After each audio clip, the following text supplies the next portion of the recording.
Olá, bom dia a todos, bom dia a todas. Meu nome é Carolina Rezende, professora na PUC Minas, voluntária no Ecossistema Vida, esse canal maravilhoso que nos acolhe. Nós estamos no nosso workshop de gestão humanizada, uma iniciativa da PUC Minas, nos segue desde 2018, onde nós buscamos essa aproximação de pessoas que estão atuando no mercado, de boas práticas na gestão de pessoas, especialmente considerando a humanização. E hoje nós estamos numa manhã muito especial. Quero aqui agradecer já a presença dos meus queridos alunos, mandar um abraço fraterno para a Soraya Clementino, para a Eliane, da Be Brian, que são parceiras muito queridas e estudiosas, né, pesquisadoras da ciência da felicidade. E estamos com a honrosa presença do nosso convidado especial, que é o professor Benedito. Então, ele já está aqui, né, nos estúdios. Muito obrigada, Benedito, pela sua presença. O Benedito Nunes Rosa, gente, ele é professor, pesquisador, palestrante no campo da sustentabilidade, ESG, né, do cooperativismo e também da ciência da felicidade. Há alguns anos, né, Benedito, mais de 15 anos no mercado, e para a gente é uma honra, uma alegria te receber. Quero muito agradecer a sua disponibilidade para estar conosco tão cedinho, né? E eu gostaria, Benedito, de a gente conduzir de uma forma como um bate-papo, mas como nós estamos no contexto da gestão humanizada, eu vou fazer a minha audiodescrição antes de passar a palavra para você também complementar a sua apresentação e poder fazer a sua audiodescrição, tá bom? Então, eu sou uma mulher de pele clara, 40 mais, tenho cabelos loiros, um pouco já escondendo os brancos. Eu estou com um blazer azul marinho, uma blusa bege clarinha por baixo, e eu estou no fundo, ao fundo, uma imagem de uma escada, né? E estamos em um ambiente tranquilo de um bate-papo. E a nossa proposta hoje, então, é falarmos da ciência da felicidade. Eu vou passar a palavra para o professor Benedito, faremos um bate-papo. E, ao final, nós teremos também a presença do Cláudio Tenório, que foi o idealizador, é o idealizador do Ecossistema Vida e também um cientista da felicidade. Então, a gente vai poder, depois dessa conversa com o Benedito, trocar ideias também com o professor Cláudio Tenório. Pois não, Benedito, a palavra está com você. Bom, muito bom dia a todos, obrigado pelo honroso convite. É sempre uma alegria quando podemos falar de coisas boas. Eu sou Benedito Nunes, sou um homem de pele clara, cabelos levemente grisalhos, sou um 70 menos, estou aqui com uma blusa azul, e meu fundo é uma tela branca, porque eu estou em uma sala de aula. Sou pai, sou avô e tenho estudado a ciência da felicidade já há bastante tempo. E vamos conversar um pouco sobre aspectos que mostram por que nós falamos ciência da felicidade e não apenas felicidade, né? A primeira coisa que a gente aprende quando começa a estudar profundamente esses conceitos é que pessoas felizes fazem coisas incríveis. Se nós tivéssemos uma população aonde fosse possível chegar o conceito da felicidade, nós teríamos uma população ainda mais desenvolvida. E às vezes a gente tem algumas discussões sobre como que pessoas com alto nível de carência podem ser felizes. E é muito importante dizer que a felicidade não está vinculada a coisas. A felicidade está vinculada à nossa percepção da vida que temos. do nosso entendimento, da nossa compreensão de que estamos num lugar onde é possível, naquele momento, estarmos. Mas podemos promover um autodesenvolvimento, podemos promover uma agenda de desenvolvimento e mudar a nossa posição. O que às vezes a gente vê muito são pessoas imaginando a felicidade comparando-se com outras pessoas. Então, alguém tem um carro assim, ou alguém tem uma casa assim, ou alguém mora num bairro assim. Então, eu só vou ser feliz quando tiver isso também. É um equívoco nosso. E a gente vai conversar um pouquinho sobre isso para mostrar que a felicidade está ao alcance de todos. E a primeira reflexão importante é entendermos que nós somos regidos por leis universais.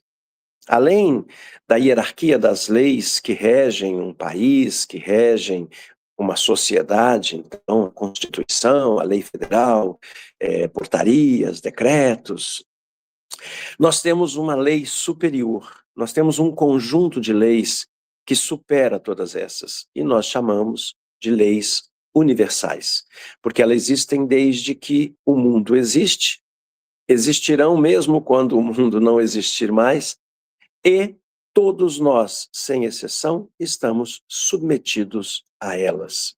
Então nós temos a lei da atração, a lei da reciprocidade, mas temos a mãe de todas as leis, que é a lei de causa e efeito. Isso é muito importante e, ao mesmo tempo, é dramático. Por que é importante? Porque diz para nós que nós somos senhores do nosso destino. E por que é dramático? Porque a gente precisa aprender a fazer escolhas, sabendo que as escolhas vão gerar consequências. Então, a lei de ação e reação, né, a lei de causa e efeito, é aquilo que guia a nossa vida. Certa vez, um filósofo disse: mais cedo ou mais tarde, todos nós seremos convidados ao banquete das consequências. Então, aquela ideia que às vezes a gente busca para se esconder de alguma responsabilidade e falamos assim: não sei por que isso está acontecendo comigo. Não sei o que fiz para Deus para merecer isso. Nós temos que botar a cabeça no travesseiro, pensar e vamos chegar à conclusão de que sabemos sim porque estamos passando por aquilo. Porque é a consequência de atos, de escolhas que fizemos. Então, está em nossas mãos o poder de guiar a nossa vida. E aí, como estamos no campo da filosofia, cabe uma indagação. Em um mundo cada vez mais dominado pela tecnologia, será que estamos realmente mais felizes? Ou estamos sacrificando o nosso bem-estar em nome da alta performance? Qual que é a lógica que nós, que estudamos felicidade, imaginamos na convivência com essa alta tecnologia, com a IA, enfim, com a tecnologia de ponta? Ela veio para fazer aquilo que é repetitivo, aquilo que é mecânico, aquilo que é pesado. Para quê? Para liberar para nós o tempo de qualidade. O que Domenico De Masi falava é o ócio criativo. Então, a gente precisa refletir se o nosso acesso aos recursos tecnológicos estão liberando para nós tempo para vivermos a experiência de sermos humanos. É isso que a gente precisa. E por que é importante essa reflexão? Porque a gente dividiria a felicidade em duas linhas conceituais, a oriental e a ocidental. Na oriental, a gente aprende a felicidade como processo. Na ocidental, a gente aprende felicidade como resultado.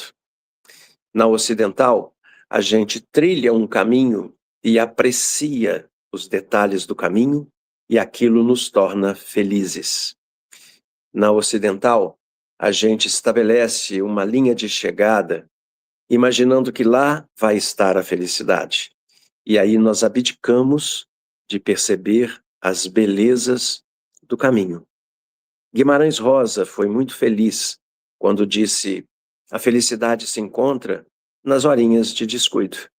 Então, devemos vivenciar a felicidade olhando para os lados, não necessariamente para frente ou para trás, porque aí a gente vai apreciar o caminho que estamos percorrendo. Até aqui tudo bem? Muito Alguma dúvida? bom, excelente. Começamos muito bem. Eu acho muito interessante essa proposta da felicidade como um processo, né? E fico pensando, Benedito, que enquanto um processo, né? Qual seria o papel da felicidade dentro das organizações? E por que vale a pena, né? Você que é um consultor e leva a proposta, semeia, né, a proposta da felicidade, inclusive para instituições financeiras, né, que são tão focadas na linha de chegada, no resultado, e mesmo em espaços como esse, vale a pena cultivar a felicidade? Conta para a gente um pouquinho como é a sua experiência com isso. Eu diria, Carolina, que cultivar a felicidade é essencial, é imprescindível. Se nós fizermos um recorte na linha do tempo, chegamos no século XVIII com o advento do Iluminismo, que propõe uma nova fórmula para o progresso. É uma fórmula da autodeterminação. Eu tenho o poder de alcançar o sucesso. Mas, na formulação ideológica do iluminismo, a gente acaba por retirar a espiritualidade. E, ao retirarmos a espiritualidade, levamos junto componentes éticos do desenvolvimento. E aí, a gente começa a buscar o desenvolvimento a qualquer custo. E nós chegamos hoje, no século XXI, no limiar do limite mesmo do que podemos suportar. Então, hoje nós temos uma sociedade, como define Byung-Chul Han, né, o filósofo sul-coreano, uma sociedade cansada. Nós temos uma sociedade líquida, como define Bauman. O que significa tudo isso? Uma sociedade profundamente artificial. E aí, você tem, por via de consequência, uma sociedade adoecida. E não tem jeito, não existe na porta das empresas um armário onde você deixa o seu adoecimento emocional e entra para trabalhar. A literatura de saúde e segurança estabelece que o adoecimento se manifesta no ambiente de trabalho. Não necessariamente porque ele dê causa, mas é lá que passamos a maior parte do tempo. Portanto, falar de felicidade, e quando falamos de felicidade, estamos falando de sustentabilidade emocional, de bem-estar psicológico, de saúde mental. Falar desses temas nas empresas é, acima de tudo, investir no componente da perenidade da organização, porque pessoas que estão adoecidas não conseguem produzir. Não é que elas não querem, elas simplesmente não têm onde buscar energia para produzir. E o que a gente tem visto, finalizando aqui a reflexão, é que, principalmente no cooperativismo, né? Eu tenho trabalhado em organizações fora do ambiente cooperativista, mas tenho percebido uma mudança conceitual profunda no cooperativismo, colocando o propósito antes do resultado. E aí, se eu trabalho focado no propósito, eu consigo alcançar resultados incríveis. E em vez disso, em muitos lugares, a gente vê o foco no resultado, prometendo depois o propósito. Só que a gente percebe que não é assim que acontece. Então, uma sugestão seria que nós fizéssemos uma revisão na identidade institucional das organizações e colocássemos a busca por um mundo melhor, sem romantização, como o nosso grande propósito. Porque as pessoas hoje não compram mais o que você faz, elas compram o porquê você faz. É isso que as organizações estão lentamente descobrindo. No cooperativismo, a gente já consegue ter um avanço um pouco maior, mas, com certeza, mais cedo ou mais tarde, seremos chamados ao banquete das consequências. É verdade, muito bom. E quando a gente pensa na felicidade ou na cultura de felicidade, né, dentro das organizações, ontem nós tivemos um debate muito rico sobre a cultura da diversidade e da inclusão. A gente tem discutido bastante nas disciplinas, né, nas unidades curriculares voltadas para a gestão de pessoas, o quanto é importante a gente não ficar preso a procedimentos, e sim caminhar para valores, né, que esses procedimentos se traduzam em valores para que faça parte da cultura. E aí, Benedito, eu fico pensando assim, como que a felicidade ou a ciência da felicidade poderia contribuir para essa edição de hábitos, né? Porque no fundo a cultura ela é formada por um conjunto de valores, mas que especialmente muda hábitos, né? Muda atitudes. Quando você fala assim, olha, deixar o centro, é, a, agir em função de um propósito e não em função do resultado que vai trazer o propósito depois, né? Esse agir tem uma sutil diferença, né, em quem foca somente no resultado. E se a gente pudesse traduzir isso em uma política de gestão de pessoas, né, o que muda? O que muda na forma de conviver, de delegar, de avaliar as pessoas no ambiente de trabalho, quando a gente traz a felicidade para dentro das políticas de gestão de pessoas? O que você tem observado a esse respeito? Uma coisa que tem ficado muito evidente para nós é que, em muitas situações, a gente tem os amadores e, em outras situações, nós temos os profissionais. Na felicidade, nós também enfrentamos essa questão, né? E deixando de lado o amador, que é aquele que está ali lendo e ele tem uma presença, ele tem uma abordagem, então ele consegue muitas vezes convencer. Vamos falar do profissional. A exemplo de tantas outras funções que exigem uma formação, um conhecimento, um repertório, né, um conjunto de recursos para que você exerça aquela função. Quando nós falamos de felicidade nas organizações, não tem como deixar de lado a função do executivo-chefe de felicidade, o Chief Happiness Officer, que vem crescendo nas empresas brasileiras. Ah, mas então ele é a pessoa que resolve todos os problemas sobre felicidade e bem-estar na empresa? Não. Ele é a pessoa preparada para identificar as demandas e dar encaminhamentos técnicos para a solução. Então, é um profissional que precisa ter um nível de sensibilidade elevado, precisa estar preparado, primeiro, conhecendo os fundamentos científicos da felicidade. Quando falamos de fundamentos científicos, estamos falando de psicologia positiva, de biopsicologia, de economia comportamental, de neurociência, de física quântica, para que ele possa ter segurança de estar observando e identificando eventuais demandas emocionais que estão ali acontecendo na sua equipe ou na sua empresa.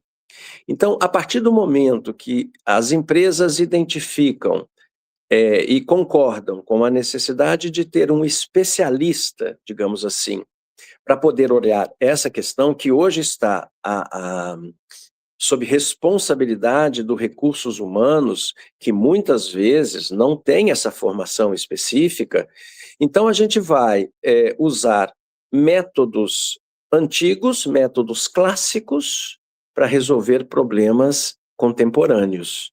E nem sempre isso vai funcionar. Então, a solução seria que nós pudéssemos ter profissionais preparados, amplamente preparados, sinergicamente preparados, não é só um especialista para fazer isso, são várias especialidades dentro dessa função, e a partir daí a gente começa a entender a equipe de uma forma diferente e vai observar uma coisa que, a partir de agora, nós estamos começando a prestar atenção, que se chama energia organizacional. Nós começamos a perceber, e através de indicadores, como está o que a gente chama no Instituto de Índice de Qualidade Emocional. E a partir de um determinado patamar, o índice estando elevado, nós temos garantia de redução de adoecimento, redução de desânimo, elevação de engajamento e outros fatores, redução de absenteísmo, porque a gente está medindo, então deixa de ser opinião para ser informação. E isso tem crescido muito devido a um novo fenômeno que nós estamos vendo nas organizações, decorrente dessa trajetória desde o século XVIII, que é o burnout. E aí nós já estamos colocando o burnout meio que de lado para começar a estudar um outro fenômeno, que é o burnout ético, que é aquilo que ao qual somos submetidos quando nós ficamos na dúvida sobre como nos comportarmos, porque a gente ouve a nossa liderança falar uma coisa e fazer outra. E aí a gente entra num processo de dúvida, faço o que ele fala ou faço o que ele faz. E um último dado aqui interessante é o burnout on, que é a nossa capacidade, que chega a ser de 14 meses, de suportar um ambiente tóxico antes que a gente entre em colapso. Então, nós precisamos ter um especialista observando os movimentos para evitar que se passem 14 meses e a gente perca aquele colaborador. É mais ou menos por aí que a gente precisa, especialistas fazendo coisas que pedem especialistas. Uau, que interessante. E qual resultado extraordinário você tem vivido, né? Porque estou entendendo que você escolheu a felicidade como um propósito para a sua vida, né? A ponto de criar um instituto, né? O Instituto da Felicidade. Então, eu imagino que você tenha alguns exemplos, né, na bagagem aí, nos seus álbuns de recordações, de resultados extraordinários que foram possíveis porque esse tipo de mudança foi feita, né? A semente da felicidade germinou. O que te vem à mente para contar para a gente?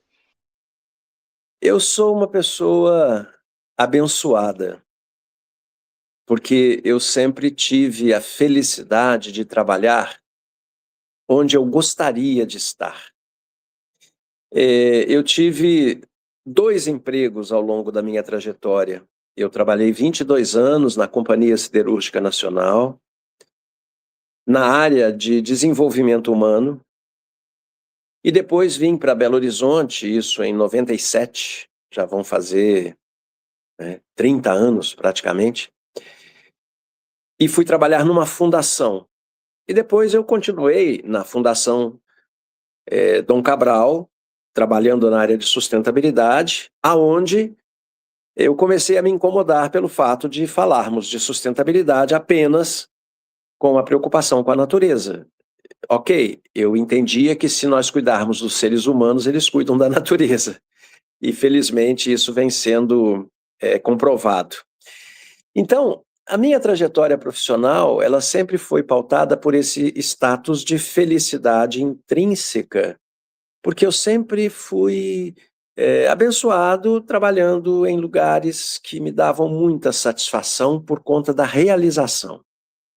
E nessa trajetória, a gente pôde desenvolver projetos muito interessantes em algumas organizações. Depois de 4, 5 anos, a gente continua recebendo notícias de que o projeto prospera, de que o projeto mudou a forma das pessoas interagirem, mudou a forma de fazerem as entregas para os seus respectivos clientes, os stakeholders externos. Pessoas que encontram com a gente e reconhecem como que a vida foi modificada, não é mudou a vida, mas como que eu pude modificar aspectos da minha vida a partir daquilo que eu escutei.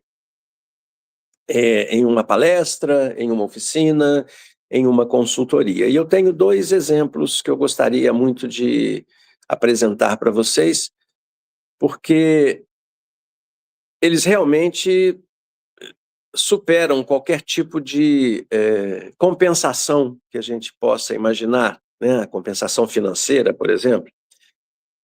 Eu leciono na Fundação Dom Cabral, no programa Raízes, e a minha cadeira é felicidade. Então, sempre que eu sou convidado, eu vou, e esse projeto atende adolescentes em situação de vulnerabilidade para a preparação para o primeiro emprego, mas é um programa de 8 módulos, então você tem raízes da língua portuguesa, raízes da economia, raízes da sustentabilidade e raízes da felicidade, entre outros. E um dia eu estava com a minha filha, que veio me visitar, ela mora no interior do Rio, ela veio me visitar, eu estava com ela, indo para casa, parei no posto Chefão, ali no Jardim Canadá, para abastecer o carro. E o frentista veio, começou o abastecimento, deu a volta no carro, eu estou ali conversando com a minha filha, ele deu a volta no carro, chegou na minha janela, bateu na janela, eu abaixei, provavelmente ele vai me perguntar se quer que olhe a água, o óleo, né? Quando eu abaixei a janelinha, o vidro da janela, ele falou: "Professor Benedito, o senhor está lembrado de mim?" Eu olhei para ele e falei: "Meu jovem, HD de idoso é problemático, a gente não lembra de todo mundo." Ele falou: "Pois é, eu fui seu aluno no Raízes. E eu queria te agradecer muito, porque foi a melhor aula que eu tive. A partir dali eu descobri a minha potência e comecei agora trabalhando aqui. Então eu estou trabalhando, ganhando meu dinheirinho, ajudando a minha família, porque você me disse que era possível e me deu o caminho para eu alcançar essa possibilidade." Olha que eu olhei para minha filha, ela estava em lágrimas. Falei: "Tá vendo? Tem coisas que só o papai faz por você." Aí, então fiquei muito emocionado com isso, muito feliz, porque você vê o resultado concreto, né? Então você está focado no processo, mas de vez em quando você tem que ver algum resultado. E o segundo, que é um pouco mais antigo, eu já tenho uma neta que hoje tem 19 anos, Maria Luísa, e ela tinha 7 anos de idade, eu fui visitá-los lá no Rio, no interior do Rio, e conversa para lá, conversa para cá. Nós estávamos na cozinha, a minha mulher até fez uma foto desse momento, eu preciso resgatar essa foto. Nós estávamos na cozinha, eu em pé, e ela mais baixinha, olhando para cima, prestando atenção no que eu estava falando para ela. E o que que eu estava falando para ela? Ela me surpreendeu com a seguinte pergunta: "Vovô, o que que você faz da vida?" Eu falei: "Meu Deus, o que que eu digo para essa menina, né, de 7 anos?" Aí pensei um pouquinho, falei: "Vovô ajuda as pessoas a serem mais felizes." Aí foi aquele silêncio, falei: "Nossa, errei na resposta." Aí ela parou, ficou me olhando, e foi nesse momento que a foto foi feita, e ela virou e me disse assim: "Pois quando eu crescer eu quero ser igual a você." Então, aquilo para mim foi de uma potência, foi de um impulso, foi uma coisa inesquecível. Então, eu confesso, eu não tenho medo da morte, eu não tenho medo de morrer. O que eu tenho medo é de deixar de viver experiências como essa. porque elas são realmente transformadoras. Então, do ponto de vista profissional, a gente tem alcançado resultados significativos, porque é uma transformação emocional, é colocar à disposição da sociedade as competências humanas, as competências socioemocionais, e mostrar que isso é possível. Muito interessante, muito bonita. Que história bonita. E para ensinar, né, a ciência da felicidade, eu acho que deve ter algumas, eu estou olhando agora pelo prisma de educadora, né, algumas competências que são importantes, né? Porque ensinar virtudes, como você acabou de citar pela sua neta, né, pela convivência, é uma forma. Mas quando a gente vai para o mundo organizacional, muitas vezes nós temos que comprovar, né? Nós temos que mensurar, que aferir conhecimentos e garantir que esses conhecimentos foram desenvolvidos, né, a ponto de atingirmos o nível das competências duráveis, né? Quais são as competências duráveis que sustentam ou que alimentam a cultura da felicidade e como o Instituto da Felicidade tem cuidado, né, ou tem se ocupado para ensinar essas competências? Eu creio que seria possível fazer uma analogia para responder a essa pergunta com uma lenda que eu acho muito provável que tenha acontecido de fato, mas ela é contada como uma história, né, como uma lenda, que é um diálogo entre o aluno, o jovem Einstein, e o seu professor em uma sala de aula, quando ele falava da escuridão, falava da raiva, falava do frio. E Einstein se levantou e disse: professor, me permita discordar, mas o frio não existe. O que existe é a ausência de calor. A escuridão não existe. O que existe é a ausência da luz. A maldade não existe. O que existe é a ausência da bondade. De certa forma, nós diríamos que a má gestão, que a gente conhece inúmeros modelos, né? O mais clássico é comando e controle. A má gestão não existe. O que existe é a ausência da oportunidade de fazer uma boa gestão. E para isso a gente precisa propor uma transformação no mapa mental das pessoas. Porque nós crescemos educados de forma equivocada. Um dos componentes da felicidade, uma das virtudes, uma das forças que a psicologia positiva nos ensina, é a curiosidade. E como é que a gente cresce a respeito da curiosidade? A curiosidade vai fazer a gente desbravar fronteiras, vai fazer a gente ser inovador, vai fazer a gente ser criativo. E como que a gente cresce? Não mexe nisso, menino. Desce daí, menino. Não se mete em conversa de adulto, menino. A curiosidade matou o gato, menino. Então nós somos educados para sermos certinhos. Só que o certinho está errado.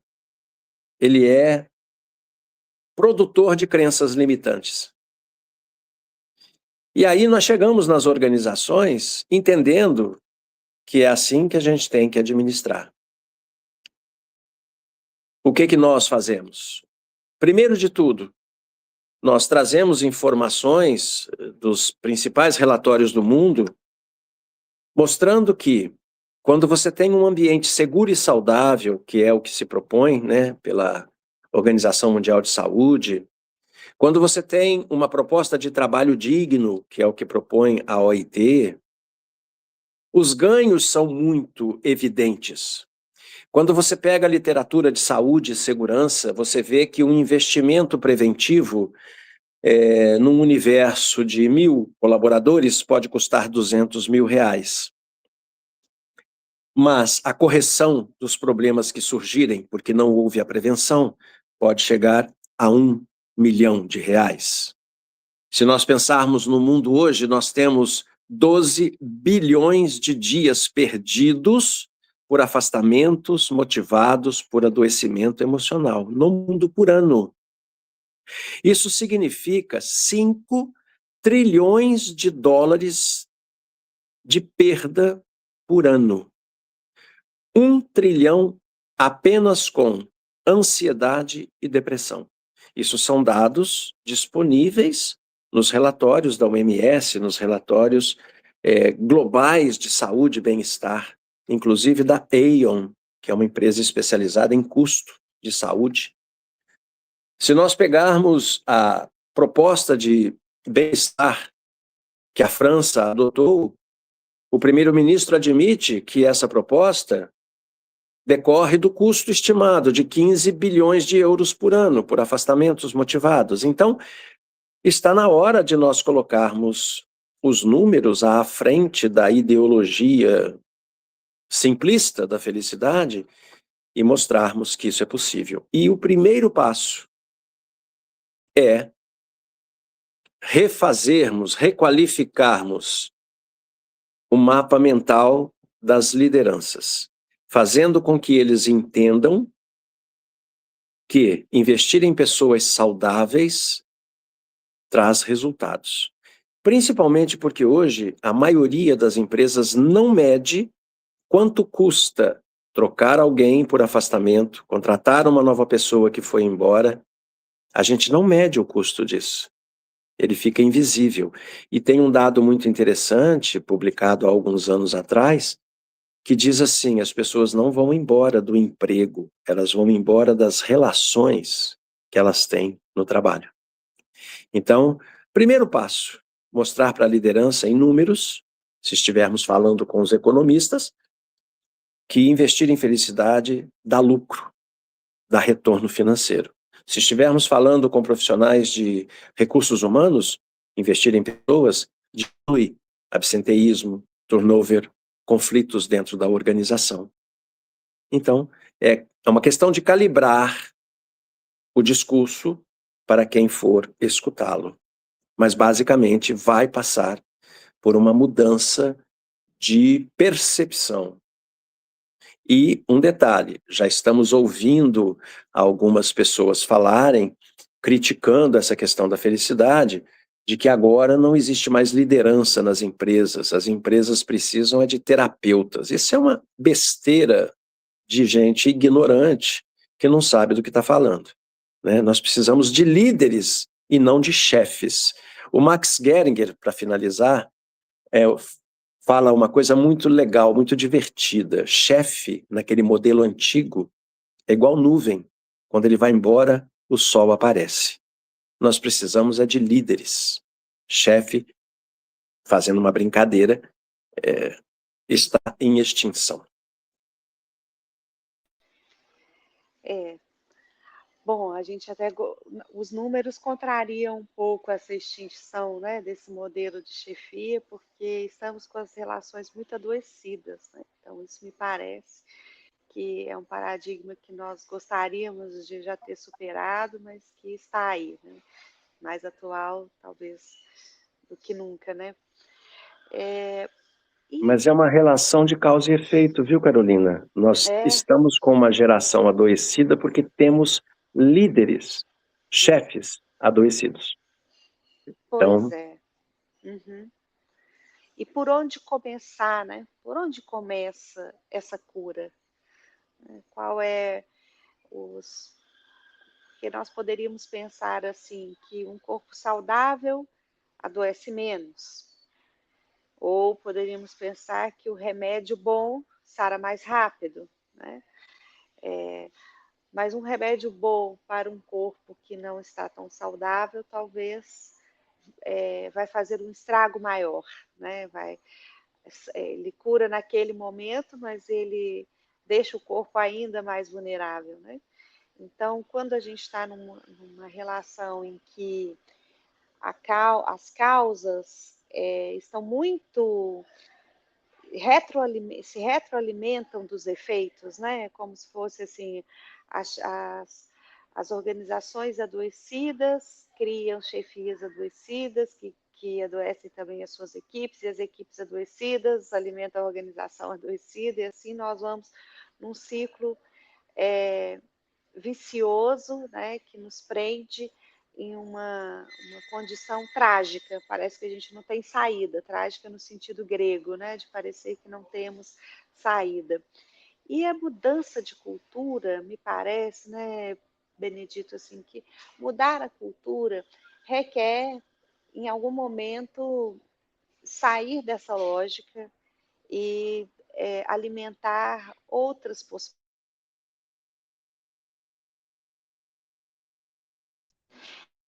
Mas qual é o ponto de partida, podemos dizer assim, ou o lugar da casa onde essa conversa funciona melhor, onde o fio da mudança é, é, é mais bem aproveitado? Você tem uma pista em relação a isso, ou Sim. nós podemos começar de qualquer lugar, a qualquer momento? Não, Te não. ouvir. Eu defendo veementemente que qualquer terapêutica seja precedida de uma anamnese. Então, nós precisamos entender o contexto daquela organização. O que a gente tem visto, assim como aconteceu com a sustentabilidade, o que a gente tem visto são recursos, são soluções que efetivamente não funcionam. A gente conversa com algumas empresas para falar sobre felicidade. Não, aqui a gente já tem algumas coisas de felicidade, a gente dá cesta básica, a gente coloca uma fruta no fim da semana para as pessoas comerem fruta em vez de comerem salgados, a gente tem ginástica laboral. Eu preciso dizer que isso não é felicidade, isso é benefício.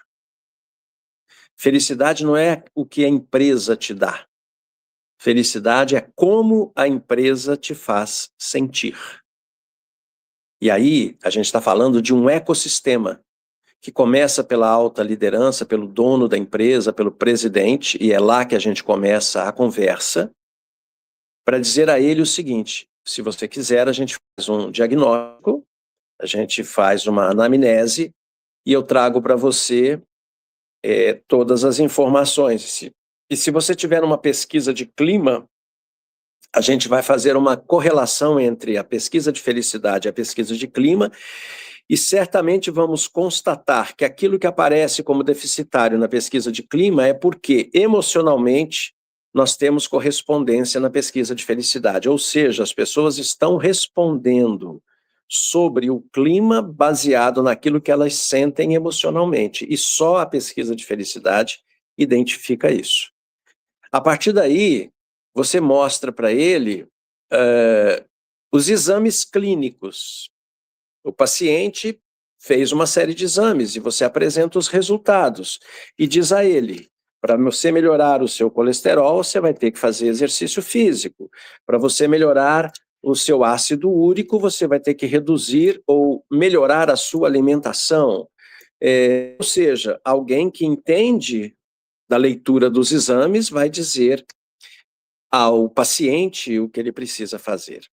Mas quando a gente fala de felicidade, vale lembrar aqui que nós temos uma fórmula muito interessante proposta pela psicologia positiva que diz assim: felicidade é igual genética, 50%, atitudes, 40% e circunstâncias, 10%.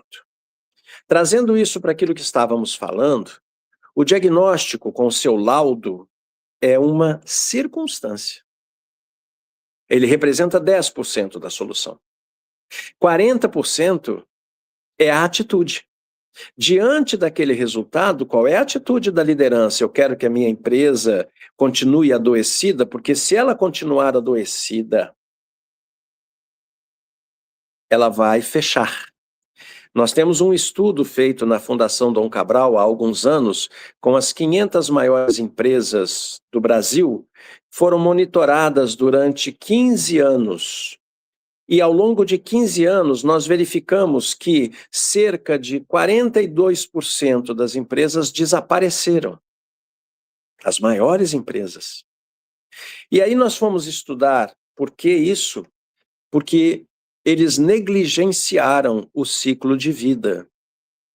Existe um conceito que diz que quando uma empresa alcança determinado patamar, tudo que as lideranças querem é que continue daquele jeito. Nós temos um ditado no Brasil que é terrível quando se fala em planejamento estratégico, que diz assim: time que está ganhando não se mexe. Isso é um equívoco trágico. Nós temos que mexer quando estamos ganhando. O que nos diz o ciclo de vida? Proposto lá por Aristóteles no seu livro Poética, e que a gente adota hoje para entender o ciclo de vida das organizações. Elas nascem, elas crescem, se desenvolvem, atingem o ápice e se estabilizam. Em algum tempo, começam a decrescer, a perder vitalidade. E se nós negligenciarmos essa curva descendente, nós vamos precisar de medidas como reengenharia para poder recuperar a empresa e não vamos conseguir. Ok, Benedito, se existe um ciclo de vida de nascer, crescer, desenvolver, decrescer e morrer, o que eu posso fazer? Quando você estiver no ápice, pense num fato novo. Ouça Joseph Schumpeter, e pense num fato novo. E inicie um novo ciclo de crescimento. E aí você vai nascer novamente, crescer, desenvolver. Chegou no ápice, pensa num novo ciclo de crescimento. Se reinvente. É isso que nos ensina a estratégia do Oceano Azul. Fazer aquilo que ninguém ainda havia feito. E isso começa por pessoas felizes. Isso começa por pessoas que têm bem-estar, porque elas serão mais criativas, mais inovadoras, mais determinadas, mais empenhadas. E a liderança precisa descobrir esse segredo, porque senão não faz sentido. Lembrando, as coisas que a empresa dá para os empregados, achando que vai motivá-los, ficam esquecidas em um mês. Coisas a gente esquece. Experiência a gente não esquece. Então, mais do que dar coisas, ou além de dar, porque muitas vezes a gente precisa cumprir alguns compromissos de benefícios, de salários, é claro que sim, mas mais do que dar coisas, crie um ecossistema onde as pessoas revelem a sua melhor versão. É isso que eles querem. As pessoas hoje não querem apenas trabalhar, elas querem prosperar. E a prosperidade decorre de pessoas felizes e pessoas saudáveis emocionalmente. Muito bom, muita clareza, né? Bom, Benedito, como nós estamos com um público de jovens, né, que estão aqui se preparando para o mercado, muitos já estão no mercado, mas querem alçar novos voos, né, a partir da formação que cada um está trilhando. O que você diria para quem está aqui pensando, né, qual caminho seguir nesse oceano azul do mercado inteligente, né, cercado de tantas inteligências disponíveis, mas ao mesmo tempo paralisantes, né? Me parece que a gente está um pouco anestesiado diante de tantas possibilidades. Parece que fazer escolhas fica mais difícil. Então, o que você diria para quem pretende estar no mercado nos próximos 40 anos, né? Que nós já estamos na curva de saída, né? Eles estão na curva de chegada. Primeiro, um apelo. Consertem aquilo que nós não conseguimos consertar. Consertem, porque é possível. Segundo, você falou que hoje vivemos um momento de muitas escolhas, e a neurociência nos fala que quanto mais opções nós temos, mais difícil é escolher. Imagine que você chega num shopping para estacionar seu carro e só tem uma vaga. Você faz uma manobra de Fórmula 1 e estaciona o carro em 2 movimentos, porque você só tem aquele momento para você ocupar. Quando você chega no shopping e tem 5 vagas, você leva o dobro do tempo para encaixar o carro entre as faixas. Porque são tantas opções que você não sabe muito bem o que escolher, né? Então, é muito importante que os jovens entendam que isso não é uma escolha subjetiva. Nós temos um neurotransmissor que vulgarmente chamamos de GABA, que ele, quando é produzido, ele tem a função de limitar o escopo de escolhas que nós temos, porque nós somos bombardeados por milhares de informações o tempo todo. E os jovens, no estilo de vida que estão escolhendo, pelo menos por enquanto, faz com que a produção de GABA seja diminuída. Então, o que acontece? Eles ficam com uma hiperatividade, eles ficam com muitas coisas ao mesmo tempo. A gente ouve muito falar hoje, eu sou multitarefas. Esquece isso, não dá para ser multitarefa, né? Então, o que acontece? Precisa de foco, precisa de foco. Então, os jovens que certamente vão querer experimentar o que nós jovens quisemos experimentar, talvez não acolham aquilo que a gente está falando, porque querem experimentar, mas vale a pena focar, vale a pena pensar em criar uma sociedade focada em outros valores. Não é mais a sociedade do ter, é a sociedade do ser. Esqueçam essa ideia de que nós temos que ter tudo para depois ser feliz. Não, primeiro a gente se torna feliz e depois a gente conquista tudo, né? E é muito interessante, só para fechar esse raciocínio, quando a gente pensa sobre felicidade, vamos esclarecer uma coisa. Felicidade não é pensamento positivo, simplista, autoajuda. Felicidade não é ignorância ao sofrimento. Felicidade não é não sentir dor, é compreender a dor que está sentindo. Felicidade não é busca por experiências inconstantes e superficiais, nem é um culto à positividade tóxica. Todo mundo tem que ser feliz. Que bobagem! Felicidade é uma ciência rigorosa que se baseia em evidências, que respeita o sofrimento, que estimula o florescimento, mas cada um decide como e quando isso vai acontecer. Quanto mais conhecimento tiver, mais rápido queremos que isso aconteça. Então, preparem-se para um mercado altamente tecnológico, mas não se curvem àquilo que a tecnologia demandar de vocês. Não se esqueçam, num filme de 1960 chamado 2001, Uma Odisseia no Espaço, o astronauta David, que estava desligando o supercomputador chamado HAL 9000, porque ele tinha se rebelado, o Hall pergunta a ele: David, você está me desligando, você está me pondo para dormir, eu vou poder sonhar? E o David disse: não, sonhar é só com os humanos. Lembrem-se sempre disso. Antes de qualquer atitude que vocês tomem, houve uma formulação mental. E essa formulação mental decorre de um repertório emocional. Portanto, cuidem do repertório emocional para que as suas formulações mentais sejam as mais desafiadoras, inovadoras e transformadoras possível. E não estou aqui romantizando nada, não. Estou dizendo o poder dos pequenos gestos, quando a gente aprende isso em filosofia, mostra que a gente pode fazer grandes transformações. Mas temos que começar por nós. Eu vou pedir licença, eu tenho mais um minuto Claro, exato para tá certo. poder finalizar, se for o caso. Claro, podemos finalizar. Eu quero convidar o Cláudio para vir para o palco também. Benedito, para você fazer sua despedida, né? E porque o Cláudio é um sonhador, né, Benedito? Podemos dizer É, assim? É uma pessoa que viveu com um propósito, né? Então nós vamos ter esse momento de storytelling. E aí, para fazer a transição, Benedito, então eu devolvo a palavra para você fazer suas obrigado. considerações finais.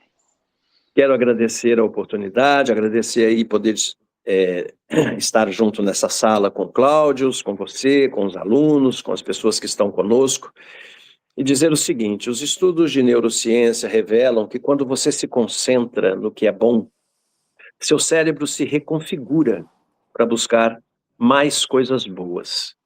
Isso a gente chama de neuroplasticidade.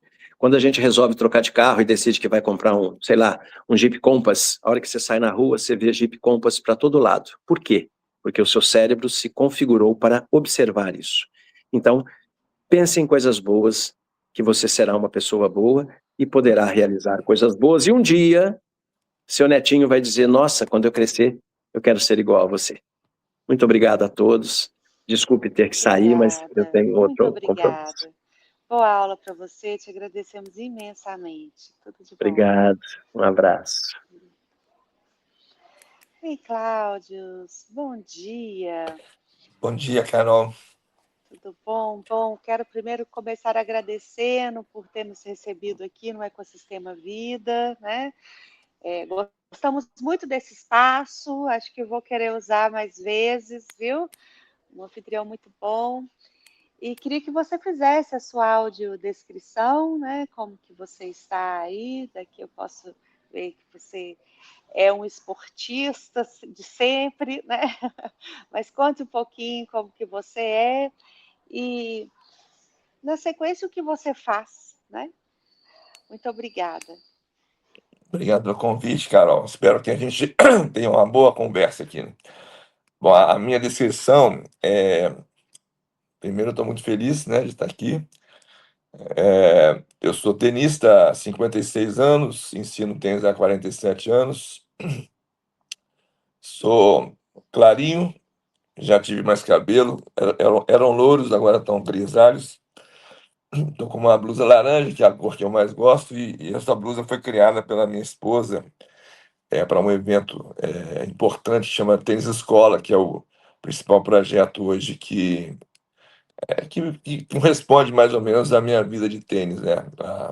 Eu tenho uma empresa há 40 anos focada em tênis e tem uma associação, que é a Dinâmica Social, que eu presido desde a sua fundação, tem 18 anos, e o tênis foi sempre uma coisa muito importante para mim. Eu acho que foi a minha principal motivo de felicidade e de conhecer pessoas e desenvolver projetos, né? Então, isso aí é um resumo do Cláudio, né? Eu estou com Excelente. 65 anos e 65, grande parte disso eu vivi bons momentos e sou muito grato por isso. Muito bom.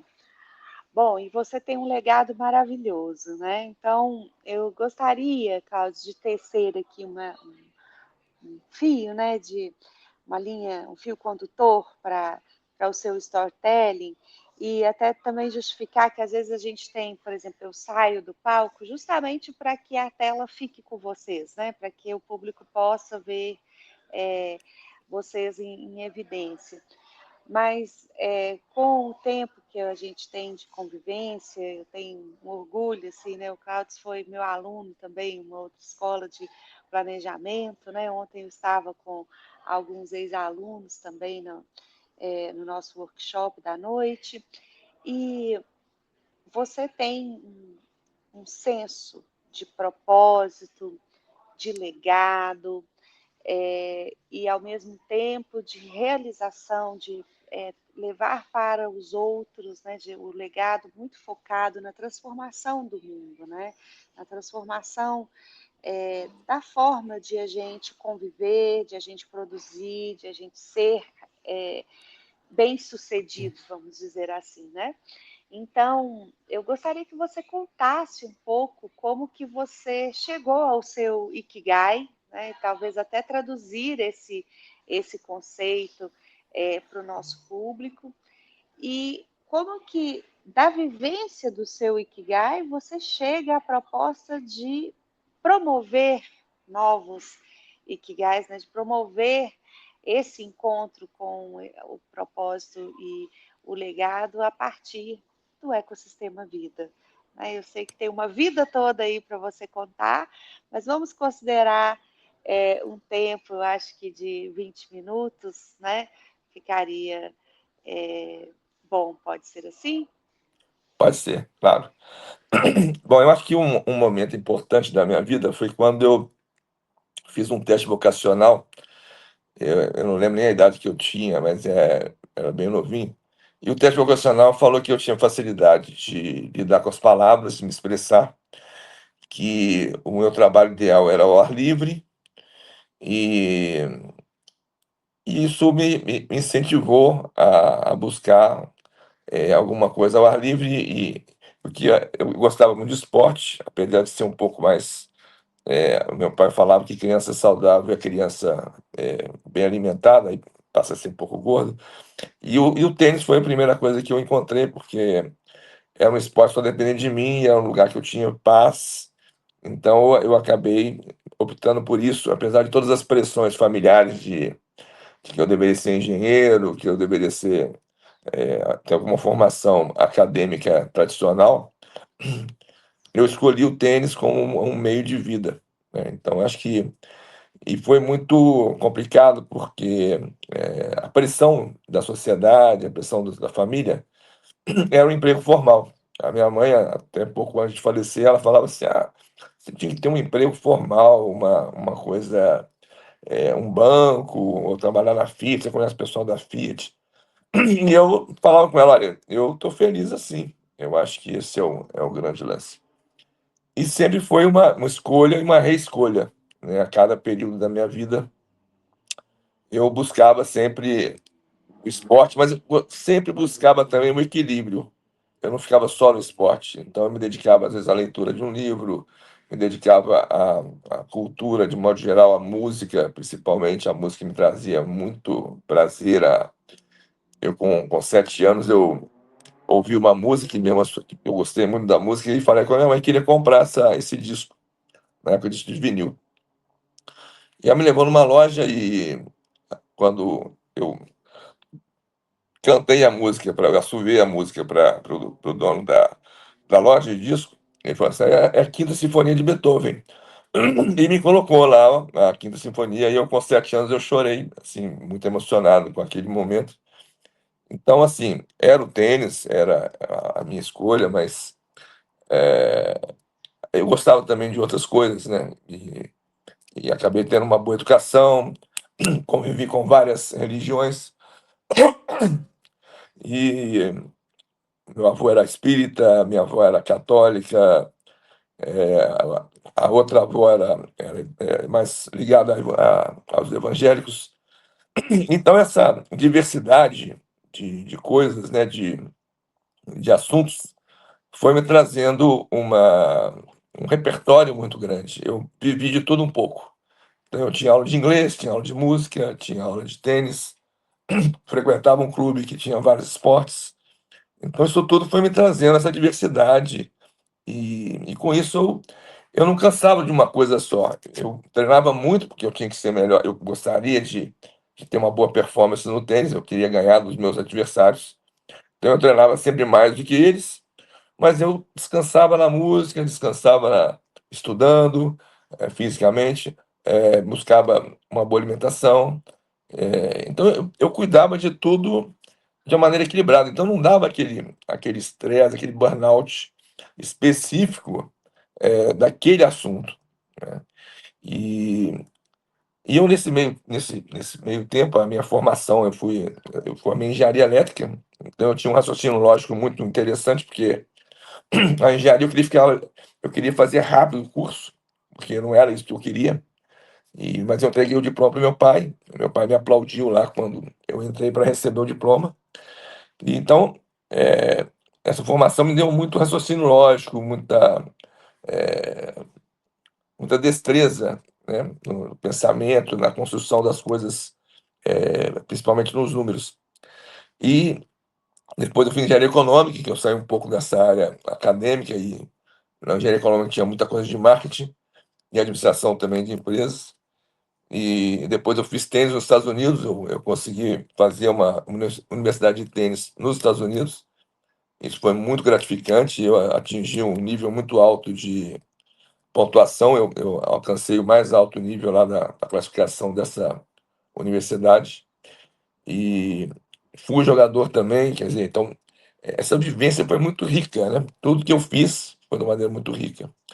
E, e depois eu tive um contato com uma palavra, o Ikigai, que um amigo, do nada, chegou para mim e falou assim: eu vi uma palavra que combina muito com você, o Ikigai. E era um rapaz que era contador, era meu aluno, e começou a jogar tênis e ele estava se decidindo a dar aula de tênis e estava trocando ideia comigo. E o Ikigai, a tradução do Ikigai é Iki é vida e o Gai é valor ou efeito. E o Ikigai, então, o resumo dele, né? Hoje eu assimilei esse conceito, é você fazer o que você gosta de fazer, o que você faz muito bem e colocar um propósito, não fazer por fazer. Aquela conversa de amigos, né? Ou dentro da família, a pessoa chega assim: eu estava pensando em fazer isso aqui. Aí o outro pergunta assim: isso dá dinheiro? Eu falei assim, mas que pergunta horrível, né? Dá dinheiro? Eu não vou trabalhar só por dinheiro. Eu nunca trabalhei por dinheiro. Então eu brinco com meus amigos que o que você faz? Eu dou aula de tênis. Algumas pessoas me pagam, porque acham importante o aprendizado e têm condições de pagar. Outras pessoas não me pagam, mas se divertem. E eu, em todas as ocasiões, eu me divirto. Então, se eu tivesse de férias ou aposentado, eu ia procurar uma quadra de tênis ou uma quadra de esportes, ia pegar uma pessoa que já joga e bater uma bola com ele, ou ia pegar uma pessoa que não sabe e ensinar. Então, acabou que eu consegui conciliar o meu Ikigai, o que eu gosto de fazer, que eu acho que eu faço muito bem, eu consigo ensinar bem, eu posso me considerar, sem muita modéstia, um especialista no tênis, mas acabou que eu desenvolvi outras habilidades, por ter uma vida muito intensa, sempre fui uma mente muito ativa e criativa. Eu comecei a observar que eu tinha outros lugares também, outros segmentos, outros eixos de atuação. E aí foi quando eu pensei no ecossistema vida. Eu fui desenvolvendo essa ideia durante muitos anos. Eu calculo assim uns 20 anos, mas na verdade partiu de uma reflexão pontual no curso de Ciência da Felicidade. Esse curso, para mim, foi um grande divisor de águas, porque eu consegui fazer, eu acho que aumentar uns 10 anos de vida, por mudança de hábito, por entender melhor o que me deixava feliz. E também aprendi uma coisa muito importante, que fazer o bem para o outro, né, fazer alguma coisa boa para o outro, é muito gratificante. E eu ouvi uma história de um ator americano que ele recebeu um convite para fazer um papel muito importante num filme, pelo passado dele, né, de sucesso, e muito dinheiro. E ele pensou um pouco, pensou: olha, vai dar muito trabalho isso, eu já estou realizando, já estou realizado, mas eu tenho um ator, que eu sou o mentor dele, que eu gostaria que ele tivesse essa oportunidade. E ele cedeu o papel para esse rapaz. E o rapaz foi um sucesso absoluto, ele conseguiu um sucesso muito grande, ganhou uma premiação, não sei se foi o Oscar, alguma coisa importante. E aí, logo depois que ele recebeu esse prêmio, ele faleceu. Ele foi entrevistar o ator veterano, e perguntaram para ele: "Ah, o que que você sente? Você deu todo o seu conhecimento, ensinou uma pessoa o seu ofício, e ele faleceu, né? Recebeu um prêmio, tudo, mas faleceu." Aí ele falou assim: olha, foi a coisa mais egoísta que eu pude fazer. Aí o repórter ficou um pouco, o entrevistador ficou um pouco incomodado com aquilo, mas o que egoísta? Porque a maior satisfação foi minha. Eu fiz uma coisa muito boa e vi o sucesso dele, o brilho nos olhos dele, a satisfação, e isso me deixou muito feliz. Então, assim, o Ikigai, ele te traz, às vezes, você achar o seu Ikigai.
Carol?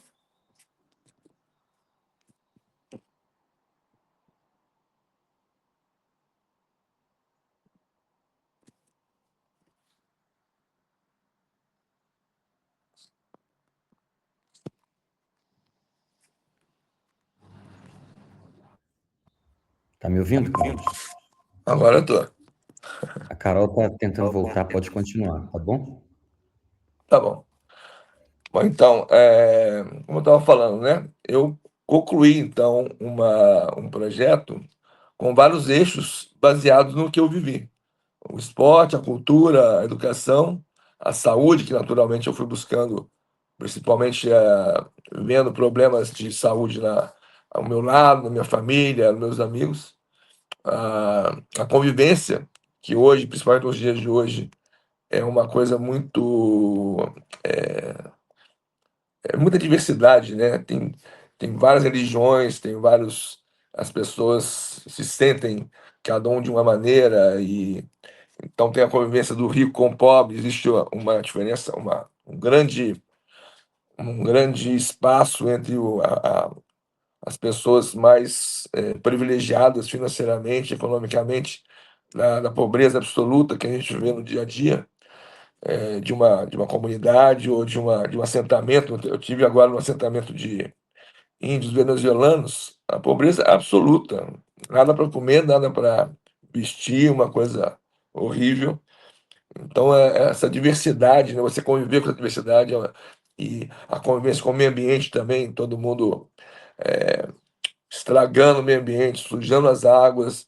Então, essa convivência também que eu percebi, né, nesses momentos de reflexão. A felicidade, que, né, quando eu fiz o curso de Ciência da Felicidade, eu privilegiei muito esse assunto. Eu acho que todo mundo tem direito de ser feliz e fazer a sua boa escolha. E os negócios sociais. Muitas pessoas fazem o seu trabalho ou intermediam um negócio, ou faz qualquer coisa, qualquer assunto, só pensando no dinheiro, né? E eu coloquei um eixo como negócio social, uma coisa que tem um propósito. Você está fazendo um negócio, mas que seja parte do resultado desse negócio seja voltado ou canalizado para algum propósito maior. E nas matérias da Ciência da Felicidade, partindo do Ikigai, que é o grande X, né? Acho que é o item mais importante desse estudo da ciência da felicidade. Quando a pessoa faz uma coisa que ela gosta, ela se sente bem, ela tem bem-estar, ela tem realização pessoal.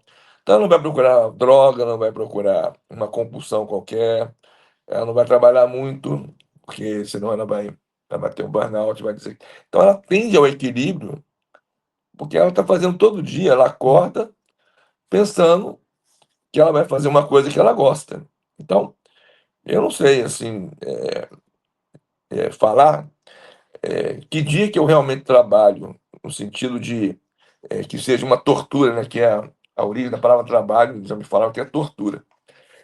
O meu trabalho não é tortura, eu acordo satisfeito porque eu vou estar ao ar livre em algum momento, ou eu vou fazer uma mentoria ou uma consultoria para uma academia de tênis que vai construir umas quadras e vai ensinar muito, colocar à disposição a saúde, o esporte, a boa convivência. Então, isso é um privilégio, né? Para mim é um privilégio. Mas eu aprendi também a identificar o Ikigai de cada um que eu converso, né? De um aluno, de um amigo, de uma criança, né? Eu tenho duas crianças que hoje eu trabalho, eu tenho uma ligação forte com o projeto social, que eu presido uma associação que trabalha com esporte, cultura, educação e convivência, que é a Dinâmica Social. E quando eu vejo essas crianças nascendo agora, acompanho os pais até antes do nascimento, antes de ter o filho, né, na gestação, ver essa aptidão de cada um.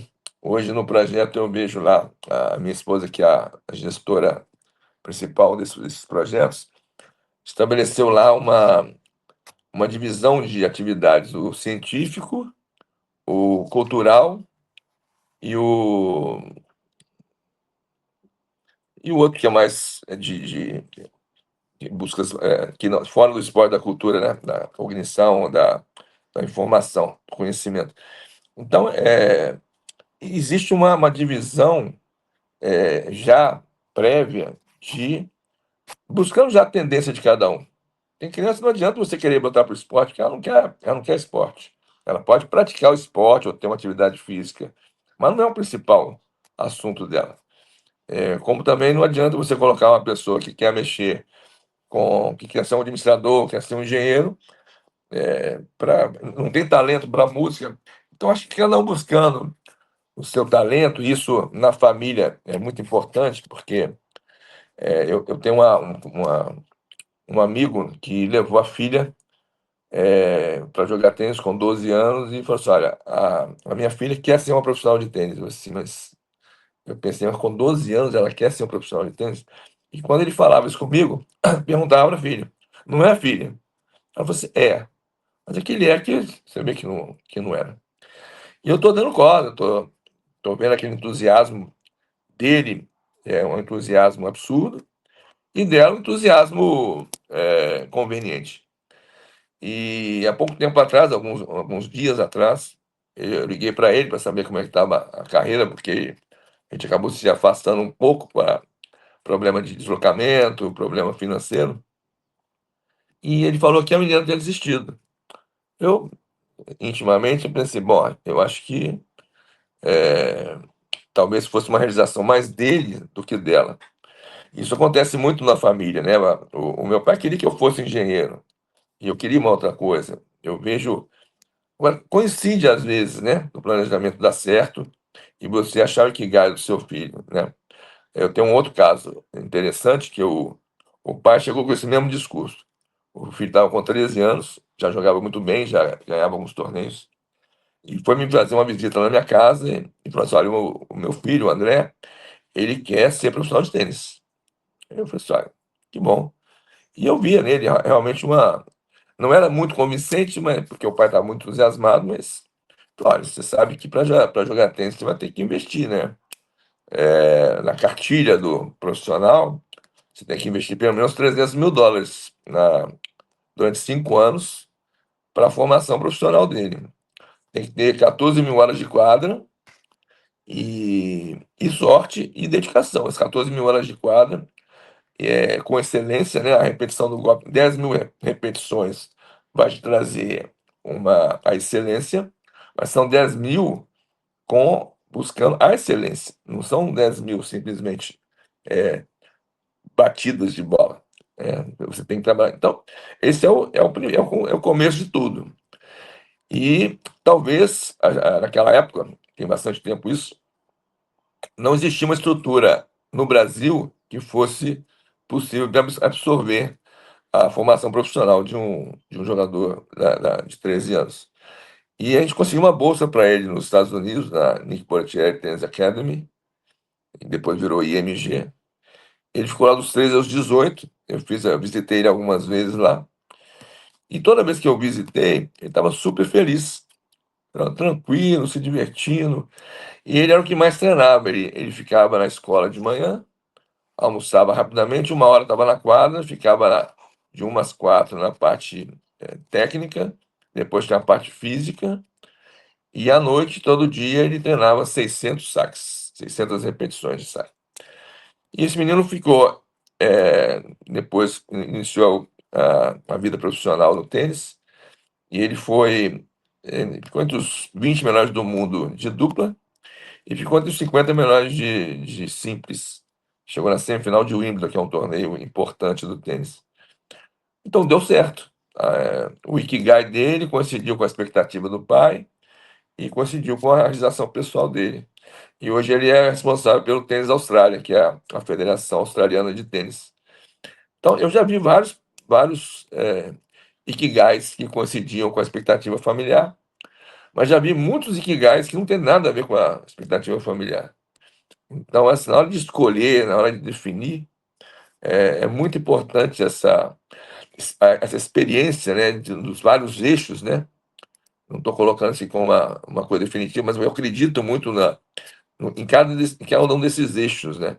A pessoa vai escolhendo, experimentando o inglês, a música, o esporte, o conhecimento, uma área que ele se dá bem ali, né, de administrativa, ou ele tem um perfil de de fazedor, ele gosta de fazer tarefas, o outro é de idealizador. Você vai identificando dentro da personalidade da criança ou do adolescente qual que é, para ele não perder muito tempo, né? Para ele se dedicar realmente a, ao que ele gosta, ao que ele faz bem, que é a maneira dele ter sucesso profissional, destaque, e sendo um líder ou sendo um especialista naquela área, ele poder ensinar esse ofício, essa experiência, passar essa experiência para outros adolescentes, outras crianças que vierem dentro do ciclo. Então, isso cria um, um circuito, né, que, que vai realimentando o próprio processo.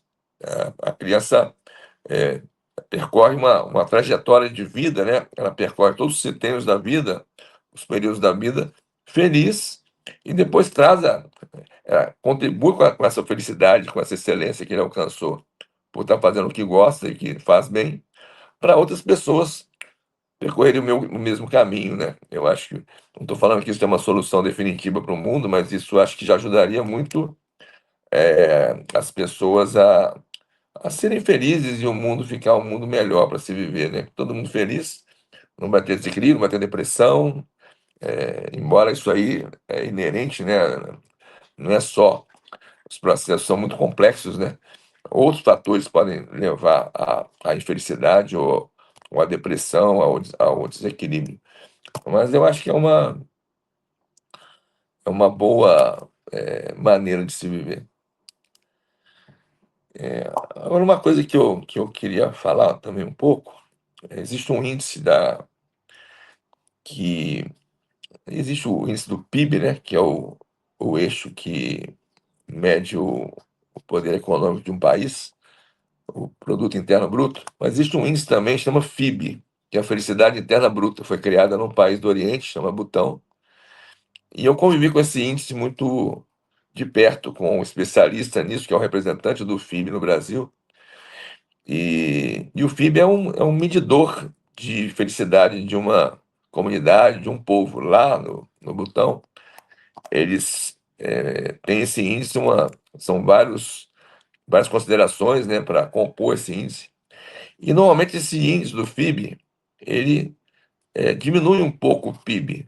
Então o país ele fica mais lá, né, na origem do nome. Eles optaram por medir mais o bem-estar, a felicidade das pessoas, o bem-estar, o tempo de dedicação à família, o trabalho equilibrado. Então, ele foi medindo esses itens e viu que o FIB, eles pregam isso, né? Que o FIB é mais importante que o PIB. Isso é uma mensagem interessante, porque a- a- quando o Ikigai ele é bem observado, ele é bem escolhido, ele é bem definido, a pessoa produz mais em menos tempo. Então, o FIB é justamente isso: você produzir mais, com menos esforço, com mais satisfação, com mais bem-estar, e naturalmente esse rendimento maior, por estar fazendo o que gosta, o que faz bem, vai trazer uma produtividade maior à empresa, ou na vida pessoal, no trabalho como gestor ou como colaborador de uma estrutura.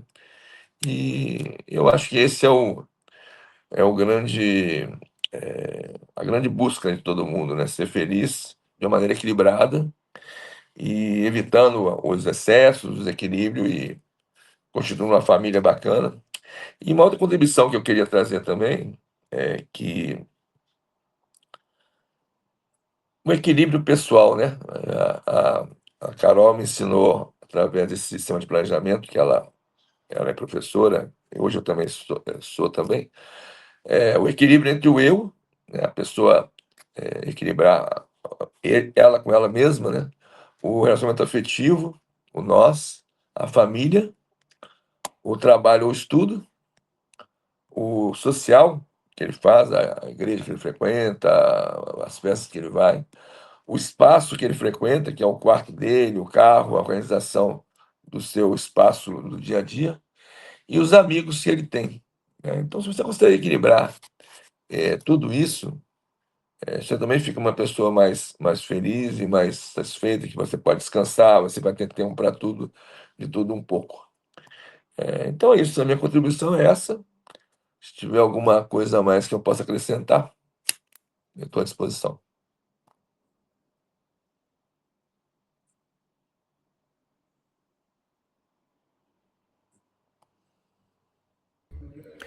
Só um momentinho, Cláudio, que a Carol tá voltando, tá bom?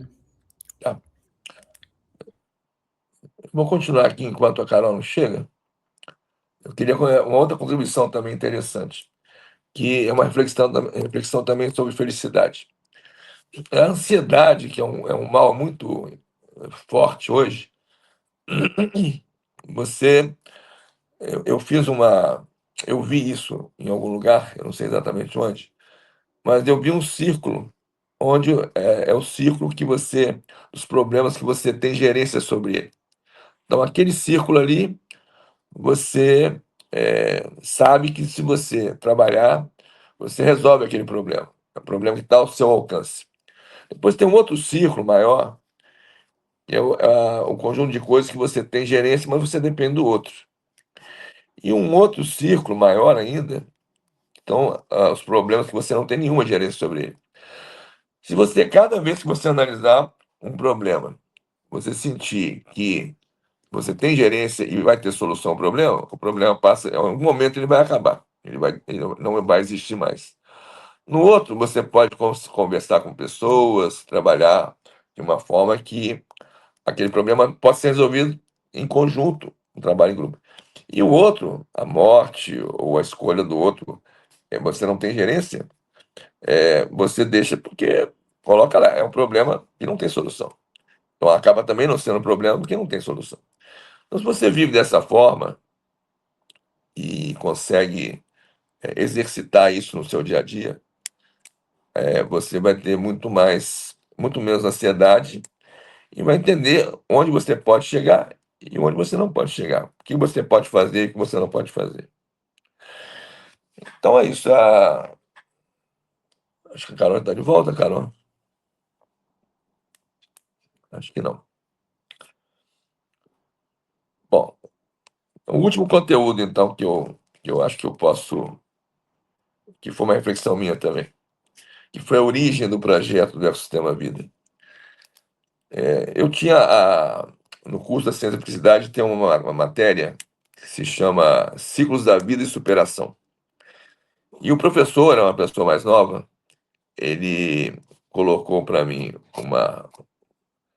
um TCC, como se fosse um projeto, né, para ser apresentado no final do Isso. curso. Cláudio, E.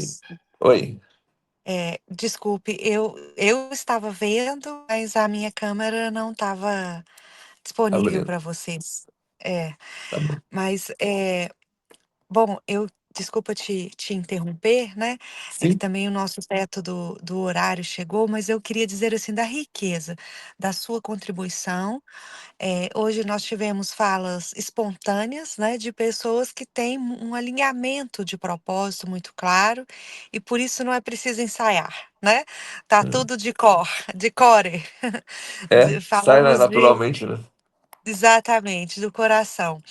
E então eu queria finalizar assim, agradecendo a você, Cláudios, mas também a esse movimento da ciência da felicidade, né, que tem aglutinado pessoas como você, como o Benedito, a Soraya Clementino, a Eliane da Bibrain, né, que hoje estavam na nossa plateia, uma honra tê-las conosco. E o que eu penso assim é que a mudança, por exemplo, implantar isso dentro das empresas, implantar esse modelo de gestão, seja para o terceiro setor, seja em instituições governamentais ou do mercado, né? Eh, a princípio parece muito arriscado, mas a gente percebe uma coerência muito grande entre o propósito das organizações de serem produtivas, de prestarem um serviço com qualidade, de ter clareza do seu propósito, do propósito organizacional, né? E como que, depois de vencido essa primeira resistência, de mudança de paradigma, né, como que as coisas se harmonizam, porque na verdade elas estão em sintonia, né?